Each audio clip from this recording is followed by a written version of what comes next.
Баршаңызға қайырлы күн. Сіздермен Айсұлу. Менің арнама қош келдіңіздер. Бүгін миксерсіз-ақ жасалатын, осындай өте дәмді болып шығатын шоколадты пирогтың жасалу жолын көрсететін боламын. Сіздерде пирогтарыңыз дұрыс шықпай жүрсе, дәл осы рецептпен жасап көруге кеңес беремін. Ал ендеше видеоны өткізбей соңына дейін қарап көріңіздер.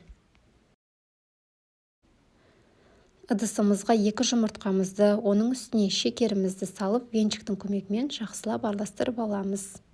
Қай затты қанша мөлшерде қосқанымды видеоның атауы жазылып тұрған жерді басып көре алатын боласыз. Қантымыз бен шекерімізді жақсылап араластырамыз. Араластырып алғаннан кейін үстіне сүтті құйып, тағы бір араластырып аламыз.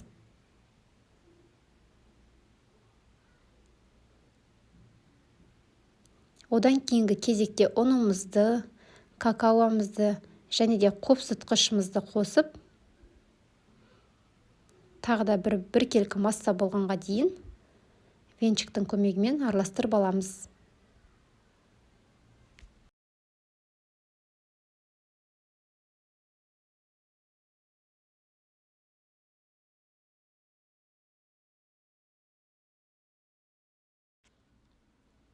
Келесі кезекте сұйық майымызды құйып, жақсылап бір келкі масса болғанша венчиктің көмегімен араластырып алатын боламыз. Пирогтың массасы қатты сұйық болып кетпеу керек. Осындай қоюлау болып тұрады. Қызып тұрған пеште алдын ала қыздырып аламыз. 160 градуста 30 минут шамасында пісіреміз.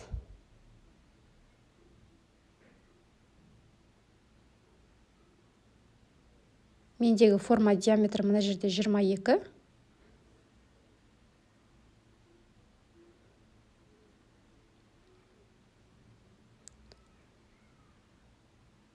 Минут пісіріп алғаннан кейін осындай зубочистка немесе шпажканың көмегімен піскен-піспегенін тексеріп алатын боламыз.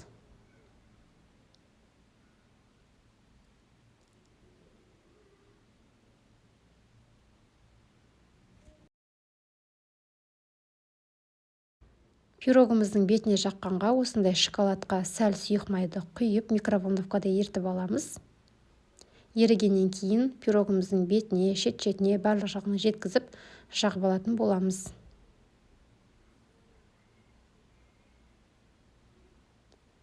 Пирог өте дәмді болып шығады. Міндетті түрде жасап көріңіздер. Балаларыңызға, отбасыларыңызға ұнайтынына сенімдімін. Алдағы уақытта тағы да шығатын жаңа видеоларымды жіберіп алмас үшін менің арнама тіркеліп қоюды ұмытпаңыздар.